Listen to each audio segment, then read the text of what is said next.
Hello नमस्कार welcome.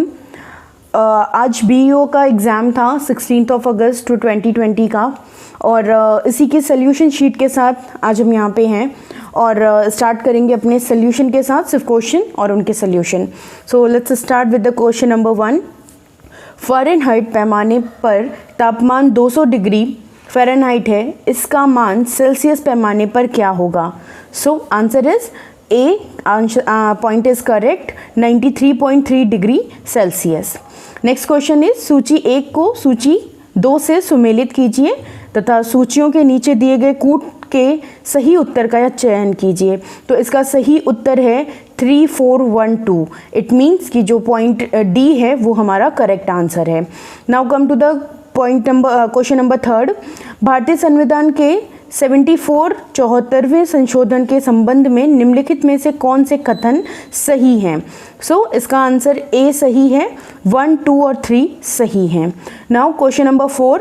Bharat में निम्नलिखित में से किसे शिशुओं और अवयस्कों के साथ साथ आर्थिक और सामाजिक योजनाओं के लिए विधि निर्माण की शक्तियां प्रदत्त हैं? इसका आंसर है सी, केंद्र एवं राज्य सरकार दोनों को। Question number 5। यदि सभी समाज सुधारक मानवतावादी हैं, सत्य है, तो निम्नलिखित तर्क वाक्यों में से कौन सा एक वाक्य है? पॉइंट सी इज करेक्ट, कुछ मानवतावादी समाज सुधारक हैं। आते हैं क्वेश्चन नंबर 6 पे। सूची 1 को सूची 2 से सुमेलित कीजिए तथा सूची के नीचे दिए गए कूट से सही उत्तर का चयन कीजिए। इसका आंसर है बी, 2413। Now question number 7। निम्नलिखित में से कौन सा पद प्रश्न चिन्ह का स्थान लेगा? Answer is C, 28। Question number 8। A B का भाई है, बी सी का भाई है, सी डी का पति है और ई का पिता है, तो डी का ई से संबंध है। Answer number point is B is correct, बहू का। Now question number 9। यदि किसी निश्चित कोड में दिसंबर को ERMBCEDE लिखा जाता है तो निम्नलिखित माह में से किसे ERMBVENO के रूप में लिखा जाएगा? Answer will be D, November. Now question number 10। निम्नलिखित श्रेणी में x का मान क्या होगा? B is correct answer, 13। Question number 11। Raisina dialogue जो 14 से 16 जनवरी 2020 को संपन्न हुआ का मुख्य विषय निम्नलिखित में से कौन सा था? इसका आंसर सी सही होगा, navigating the alpha century. Question number 12। विश्व रैपिड शतरंज प्रतियोगिता जीतने वाली प्रथम भारतीय महिला हैं? Point A is correct, Koneru Humpy. Question number 13। NITI आयोग द्वारा हाल ही में जारी सतत विकास लक्ष्य MDG इंडिया सूचकांक 2019 के अनुसार कौन सा राज्य प्रथम स्थान पर है? सो answer is D, Kerala. Question number 14। निम्नलिखित में से किस देश में जनवरी 2020 में भारतीय नौसेना ने ऑपरेशन वनीला प्रारंभ किया था?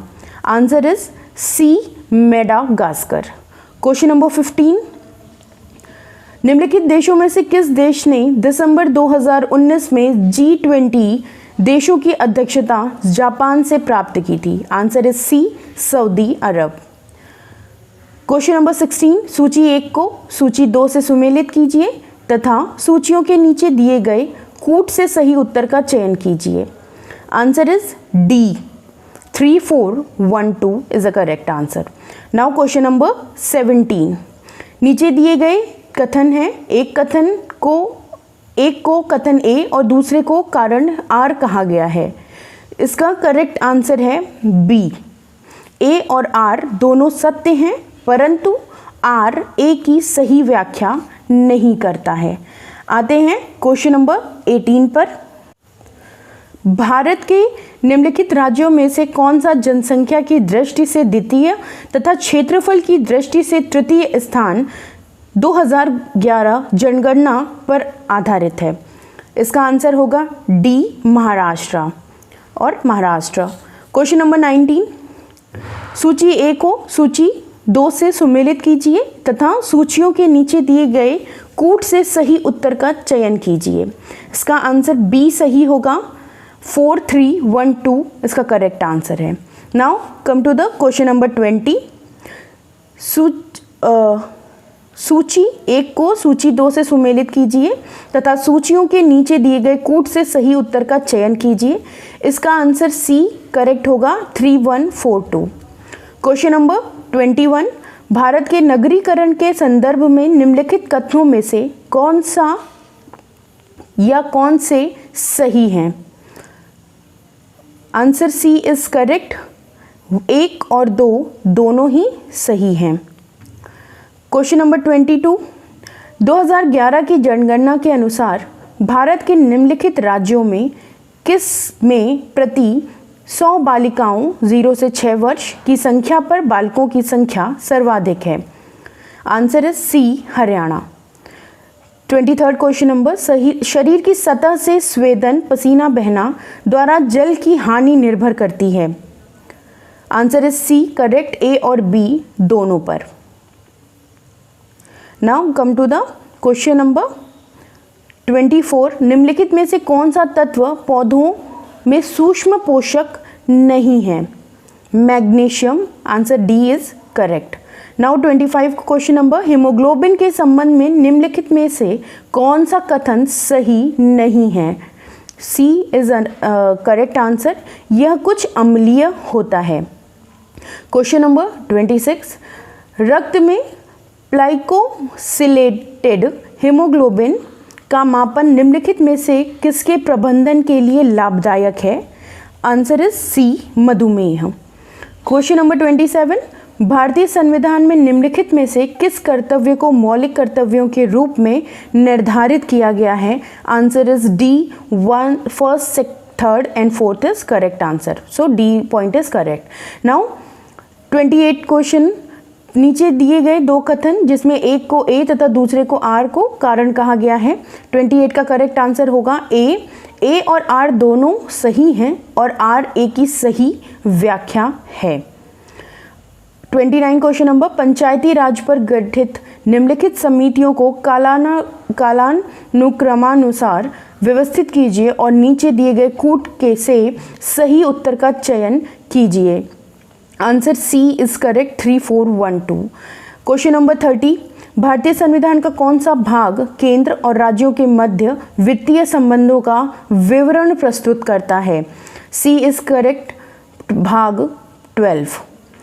Question number 31। ए बढ़ई 6 घंटों में एक कुर्सी बनाता है, बी बढ़ई 7 घंटों में एक कुर्सी बनाता है एवं सी बढ़ई 8 घंटों में एक कुर्सी बनाता है। यदि प्रत्येक बढ़ई प्रतिदिन 8 घंटा काम करता है तो 21 दिनों में कितनी कुर्सियां बनेंगी? Answer is C 73। Question number 32। नीचे दिए गए विकल्पों में से एक सही विकल्प का प्रयोग करते हुए रिक्त स्थानों की पूर्ति करिए। 32 correct answer is C QRSU। Now question number 33।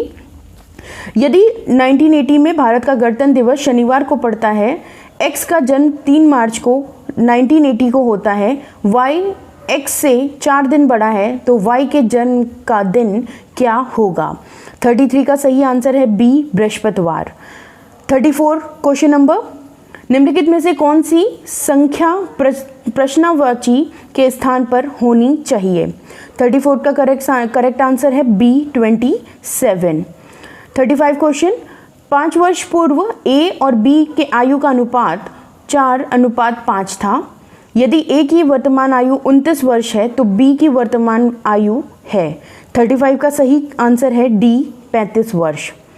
36 number question. यदि x इज इक्वल टू 2 + 2 1/3 + 2 2/3 हो तो x³ - 6x² + 6x का मान होगा। 36 का करेक्ट आंसर है ए 2। 37 क्वेश्चन नंबर। एक वृत्त की 2 जीवाएं ए बी तथा सी डी वृत्त के बाह्य बिंदु P पर काटती हैं। यदि triangle PAC is equal to 50 degree तो ट्रायंगल PDB बराबर हैं। 37 का करेक्ट आंसर है 50 डिग्री। 38 क्वेश्चन नंबर, यदि दो संख्याओं का मसप और लसप क्रमशः 21 और 84 है और संख्याओं का अनुपात 1:4 है तो इन दोनों संख्याओं में बड़ी संख्या होगी। 38 का करेक्ट आंसर है बी 84। आते हैं 39 क्वेश्चन पे। देश के बड़े राज्यों के समूह में भारत के किस राज्य ने वर्ष 2019 में सुशासन सूचकांक में शीर्ष स्थान प्राप्त किया था? So answer is B Tamil Nadu में। क्वेश्चन नंबर 40, अप्रत्यक्ष करों को प्रतिगामी कर व्यवस्था क्यों कहा जाता है? Answer B is correct. ये सभी आय समूहों पर समान दरों पर लगाए जाते हैं। सो ये 40 क्वेश्चंस यहाँ पे हम कंप्लीट करते हैं और मिलते हैं अपने नेक्स्ट वीडियो में। तब तक के लिए नमस्कार।